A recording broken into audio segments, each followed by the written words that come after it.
Halo guys, selamat datang lagi di channel ini bersama gue, Reborn. Buat yang baru gabung, jangan lupa dibantu like dan di subscribe ya. Setelah menunggu selama 14 hari penuh, akhirnya chapter terbaru dari manga Bakuantam Tokyo Revengers kembali terbit secara resmi di Jepang sejak 1 jam yang lalu. Banyak sekali kejadian menarik sekaligus menegangkan terjadi dalam satu chapter sekaligus. Dan kami rasa sebagian besar dari kalian pasti sudah tahu kan mengenai cerita apa saja yang ada pada chapter terbaru ini. Namun meskipun begitu, kami sarankan kalian tetap nonton video ini sampai habis ya, karena banyak sekali informasi terbaru yang tidak kami sampaikan secara langsung pada video sebelumnya, demi tetap menjaga hype dan juga rasa penasaran kalian. Oleh karena itu, tanpa berlama-lama lagi, yuk kita langsung mulai aja pembahasannya. Tokyo Revengers Chapter 248 berjudul Long Time No See, atau jika diartikan ke bahasa Indonesia berarti lama tidak bertemu. Menarik banget ya. Dari judul saja sebenarnya sudah cukup bisa memberi kita gambaran menyeluruh mengenai cerita apa saja yang akan dihadirkan dan disajikan secara langsung kepada kita semua. Pada awal chapter kita pun langsung diberikan sebuah scene yang luar biasa mengagetkan. Lagi-lagi terjadi sebuah plot twist yang sangat tidak disangka-sangka dari para karakter penting yang ada di manga Bakuantam ini. Singkat cerita, ternyata Mitsuya sudah mengenal Ran dan Rindo Etani sejak dirinya masih duduk di bangku sekolah menengah pertama, atau tepatnya ketika Mitsuya masih berusia 13 tahun. Hal tersebut bisa kita lihat dari beberapa panel manga berikut. Di suatu malam, nampak Mitsuya yang sedang pergi bersama kedua adik perempuannya, yaitu Luna dan Maya pada perayaan festival Azabu Juba no Ryo, yang berlokasi di salah satu distrik kota Tokyo, yaitu distrik Roppongi. Di tengah berlangsungnya festival itu, tiba-tiba saja pandangan Mitsuya langsung teralihkan kepada sekelompok berandalan terkenal yang pada saat itu menjadi penguasa wilayah Roppongi. Di antara semua anggota berandalan tersebut, Mitsuya sangat antusias dan sangat bersemangat sekali ketika melihat dua orang pemimpin dari geng berandalan itu yang secara kebetulan melintas di sampingnya. Tanpa dia sadari, di momen ini Mitsuya pun langsung jatuh hati pada pandangan pertamanya. Dan tanpa ragu Mitsuya pun langsung berkata, jika Ran Haitani sangatlah keren sekali. Hal yang sama juga terjadi kepada Ran Haitani. Entah kenapa dari sekian banyak orang yang ada di acara festival besar ini, tiba-tiba saja pandangan Ran juga langsung tertuju kepada Mitsuya.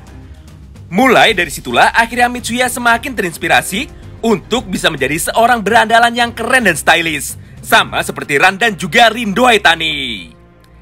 Nah, jika Draken adalah orang pertama yang membuat Mitsuya termotivasi untuk menjadi seorang berandalan, maka Ran dan Rindo Haitani adalah orang yang menjadi role model atau idola bagi seorang Mitsuya Takashi. Semua hal tersebut pun sudah dikonfirmasi langsung oleh Mitsuya pada pertempuran besar yang terjadi kali ini, di mana pada panel ini Mitsuya berkata kepada Hakai, "Hakai, dulu aku sangat mengidolakan atau sangat ngefans dengan mereka berdua. Bagiku, Ran dan Rindo adalah sosok panutan yang sangat aku hormati. Mau dilihat dari sisi manapun, mereka berdua memang sangatlah keren dan juga sangat karismatik." Sementara itu, di sisi lain pertempuran ini, terlihat Ran dan Rindo Haitani yang mulai bersemangat kembali. Walaupun pada chapter sebelumnya berhasil dibuat tersungkur ke tanah oleh Hakai dengan pukulan mautnya.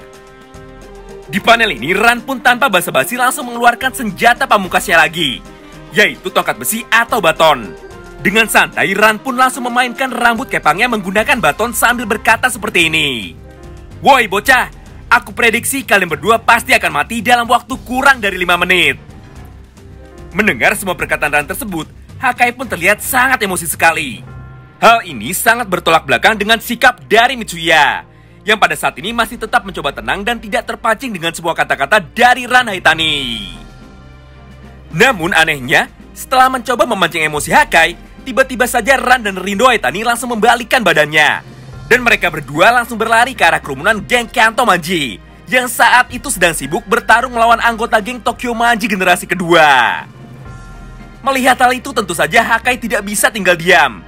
Dengan cepat, Hakai pun langsung berusaha mengejar Ran dan Rindo Haitani yang berlari menjauh darinya. Pada panel ini nampak juga Mitsuya yang mencoba untuk menghentikan Hakai, namun dirinya terlambat. Emosi Hakai sudah memuncak dan tidak bisa dikontrol lagi. Akibatnya Mitsuya pun harus kehilangan Hakai dalam kerumunan ini. Menyadari Hakai yang terpancing dan berusaha mengejarnya, Rindo pun tiba-tiba saja tersenyum dengan licik. Jelas sekali di momen ini mereka berdua sedang merencanakan dan juga menyiapkan trik kotor lainnya. Setelah beberapa saat berlalu, Mitsuya pun akhirnya mulai terlihat panik karena dia tidak berhasil menemukan kemana perginya Hakai, Ran, dan juga Rindo Etani. Di panel ini Mitsuya pun akhirnya mulai sadar jika ada sesuatu yang sedang tidak beres kali ini. Entah kenapa suasana di sekeliling Mitsuya terlihat sangat sepi dan juga tenang. Padahal sebelumnya terlihat banyak sekali anggota geng Katomaji yang sedang bertarung dengan sengit. Di momen inilah tanpa sengaja Mitsuya melihat tubuh Hakai yang sudah terbaring kesakitan dan tidak berdaya di tanah, dengan kondisi kepala yang nampak berlumuran banyak sekali darah. Di tengah keheningan ini, tiba-tiba saja dari arah belakang Mitsuya muncul banyak sekali anggota geng Katomaji yang sudah bersiap untuk mengeroyok dan menyerang Mitsuya sekaligus. Nampaknya semua ini adalah trik kotor yang sedang dimainkan oleh Ran dan juga Rindo Etani. Setelah mengetahui kekuatan Hakai, mereka berdua pun sadar jika sangat sulit untuk bisa menang melawan Hakai dan Mitsuya jika harus bertarung dengan adil. Oleh karena itu, Ran pun akhirnya berinisiatif untuk memancing emosi Hakai dan memisahkan Hakai dari Mitsuya, supaya Ran dan Rindo bisa melancarkan combo serangan dadakannya kepada Hakeshiba di saat dirinya sedang lengah. Menarik banget ya. Pada panel selanjutnya pun terlihat Ran dan Rindo Etani yang akhirnya muncul kembali dengan posisi berdiri di atas gerbong kereta tua sambil tersenyum licik. Dengan penuh emosi, Mitsuya pun berkata, "Sialan kau, lagi-lagi yang bisa kau lakukan hanyalah bertarung dengan cara kotor seperti ini." Momen pun kini berpindah. Di sisi lain medan tempur ini, kali ini giliran Kawaragi Senju yang kembali mendapatkan sorotan. Dalam panel ini terlihat dengan jelas jika Senju berhasil mengalahkan banyak sekali anggota geng Kanto Manji sekaligus. Mereka semua benar-benar tidak berdaya di hadapan mantan presiden dari geng Brahman ini. Namun hal mengejutkan kembali terjadi di sini. Dari arah belakang Senju, tiba-tiba saja muncul Haruchio Sanzu yang ternyata sudah mengincar Kawaragi Senju sejak awal pertarungan ini dimulai. Dari sini sudah jelas ya, jadi sebenarnya bukan Senju yang mencari Sanzu, tapi Haruchio lah yang muncul dari belakang menghampiri Kawaragi Senju. Dengan penuh dendam, Haruchio pun berkata, "Hah, lalat kecil yang merepotkan." Mendengar perkataan dari Haruchio, Senju pun langsung berbalik dan langsung berjalan dengan tenang menghampiri kakaknya. Melihat Senju yang akhirnya merespon tantangannya, tanpa pikir panjang Sanzu pun langsung mengeluarkan pipa besinya dan langsung mengacungkannya ke arah wajah Kawaragi Senju. Namun sayang sekali, ternyata Senju terlihat sama sekali tidak terpancing emosi. Dia pun mencoba untuk tetap tenang dan mencoba untuk tetap menghargai kakaknya sendiri. Dengan suara pelan, Senju pun berkata, "Kakak Haru, aku datang." Nah, mulai dari sini pertempuran penentuan dari konflik di dalam keluarga Akashi, yaitu Akashi Haruchio melawan Akashi Senju, akhirnya resmi dimulai. Hal yang sama pun terjadi di sisi lain medan tempur ini. Dalam salah satu panel manganya, nampak drama antara dua pasangan paling romantis ditampilkan dalam chapter 248 ini. Siapa lagi kalau bukan Inui Seisu dengan Hajime Kokonoi. Melihat Inui yang mencoba datang menghampirinya, Koko pun langsung berteriak dengan sangat kencang, "Hentikan Inui, jangan mendekat lagi. Aku sama sekali tidak ingin bertarung melawanmu."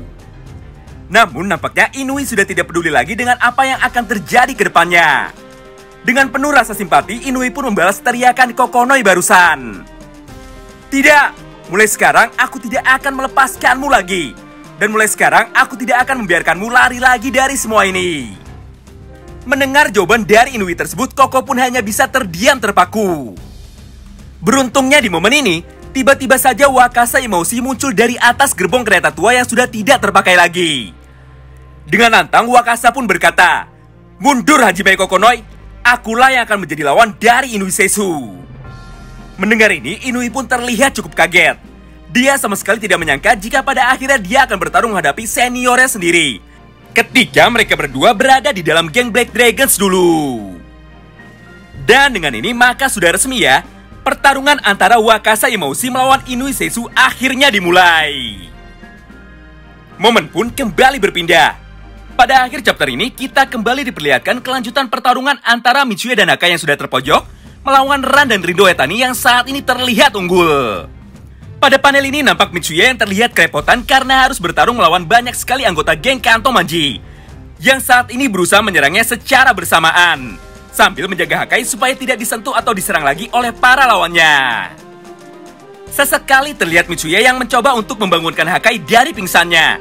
Namun tidak peduli seberapa sering Mitsuya meneriaki nama Hakai dan menggoyangkan tubuh Hakai, Hakai sama sekali tidak sanggup untuk bangun kembali.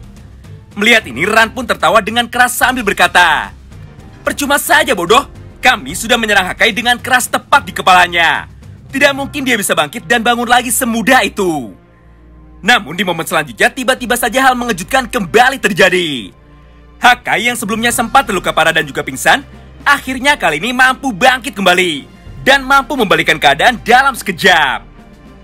Dengan senyuman di wajahnya, Hakai pun berkata kepada Ran dan juga Rindo, "Terima kasih banyak bodoh, berkat kalian aku jadi bisa beristirahat dan tidur sebentar." Pada panel ini, seketika Rindo pun terlihat sangat syok berat. Dia sama sekali tidak menyangka dan juga tidak percaya. Ternyata Hakai adalah orang yang jauh lebih kuat dari apa yang dia bayangkan sebelumnya. Melihat Hakai yang sudah kembali bangkit, Mitsuya pun tiba-tiba kembali tersenyum. Nampaknya Ran dan Rindo Etani kali ini berhasil membangkitkan kekuatan monster yang terpendam di dalam diri Hakai. Tanpa menunggu lama, Mitsuya pun langsung berkata kepada Ran dan juga Rindo, "Hei, waktu 5 menit kalian sudah habis. Dan prediksi kalian ternyata salah besar." Tidak hanya sampai di situ, Mitsuya pun kembali melanjutkan perkataannya sambil tersenyum dengan sinis. "Turunlah kalian berdua. Kali ini aku prediksi jika kalian berdua pasti akan kalah dalam waktu kurang dari 5 menit. Mendengar perkataan Mitsuya barusan, Hakai pun menjadi sangat bersemangat. Dengan lantang Hakai pun kemudian berkata, "Ayo kita lanjutkan duel kita. Akan kutunjukkan apa itu karisma dan kekuatan yang sebenarnya." Sayangnya manga baku hantam Tokyo Revengers chapter 248 harus berakhir di sini. Tepat ketika pertempuran antara Inui Seisu melawan Wakasa Imaushi dan juga Kawaragi Senju melawan Haru Chiyosanzu baru saja akan dimulai. Banyak banget hal menarik yang bisa kita bahas secara mendetail dari chapter 248. Contohnya adalah sikap dari Kawaragi Senju yang terlihat sangat tenang ketika dirinya mencoba datang menghampiri kakaknya sendiri. Ditambah lagi senjata pipa besi yang digunakan oleh Haru Chiyosanzu pada pertempuran besar kali ini. Hal ini tentu saja mengingatkan kita kembali kepada vision atau penglihatan masa depan Takemichi, khususnya tentang kematian Kawaragi Senju, di mana pada visionnya tersebut terlihat Kawaragi Senju yang mati terbunuh akibat terkena pukulan benda tumpul tepat ke arah kepalanya. Oleh karena itu, supaya tidak bingung, kami akan buatkan satu video terpisah mengenai kutukan dari klan Akashi dan juga prediksi kematian Kawaragi Senju pada video breakdown selanjutnya. Terima kasih banyak yang sudah simak video ini sampai habis ya. Sampai jumpa lagi di pembahasan selanjutnya. Tetap jaga kesehatan dan selamat menunaikan ibadah puasa. Salam baku hantam.